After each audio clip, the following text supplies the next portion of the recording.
आज के वीडियो में हम इतिहास के प्रश्नों की बात करेंगे जो कि हमारे प्राचीन भारतीय इतिहास से सारे प्रश्न संबंधित होंगे।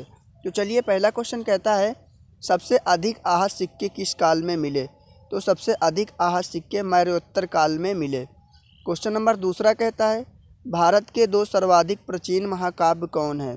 तो भारत के दो सर्वाधिक प्राचीन महाकाव्य हैं रामायण और महाभारत। क्वेश्चन नंबर 3 कहता है मंदिरों में उत्तर भारत की मंदिर कला शैली को क्या कहा जाता है। तो मंदिरों में उत्तर भारत की मंदिर कला शैली को नागर शैली कहा जाता है।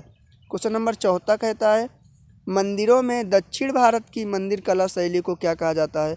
तो मंदिरों में दक्षिण भारत की मंदिर कला शैली को द्रविड़ शैली कहा जाता है। चलिए अगला क्वेश्चन देखते हैं। क्वेश्चन नंबर 5 कहता है रामायण के रचयिता कौन थे। तो रामायण के रचयिता महर्षि वाल्मीकि जी थे। क्वेश्चन नंबर 6 कहता है महाभारत के रचयिता कौन थे। तो महाभारत के रचयिता महर्षि व्यास थे। क्वेश्चन नंबर 7 देखेंगे मंदिरों में दक्षिणापथ की कला शैली को क्या कहा जाता है। तो मंदिरों में दक्षिणापथ की कला शैली को वेसर शैली कहा जाता है। क्वेश्चन नंबर 8 कहता है पुराणों की संख्या कितनी है। तो पुराणों की संख्या टोटल 18 है।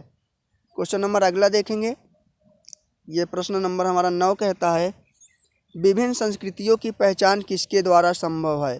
तो विभिन्न संस्कृतियों की पहचान मृवदांड द्वारा संभव है।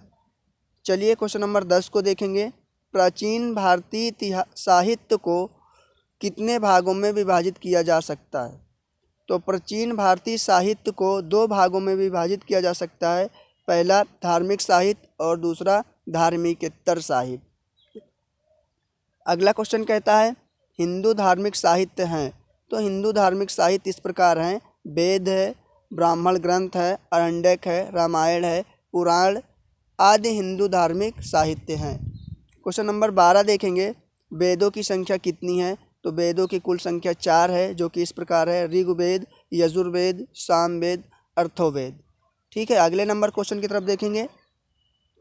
अगला नंबर क्वेश्चन कहता है सबसे प्राचीन वेद कौन सा है। तो जो सबसे प्राचीन वेद है वो है ऋग्वेद। क्वेश्चन नंबर अगला देखेंगे पुराणों के रचयिता कौन थे। तो पुराणों के रचयिता थे लोमहर्ष अथवा उनके पुत्र उग्रसर्वा। ठीक है, लोमहर्ष और उनके पुत्र उग्रसर्वा दोनों ने मिलकर पुराणों की रचना की थी। ठीक है, तो पुराणों की टोटल संख्या 18 है, ये भी आपको याद रखना है।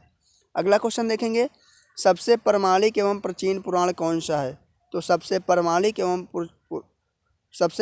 एवं प्राचीन पुराण है मत्स्य पुराण।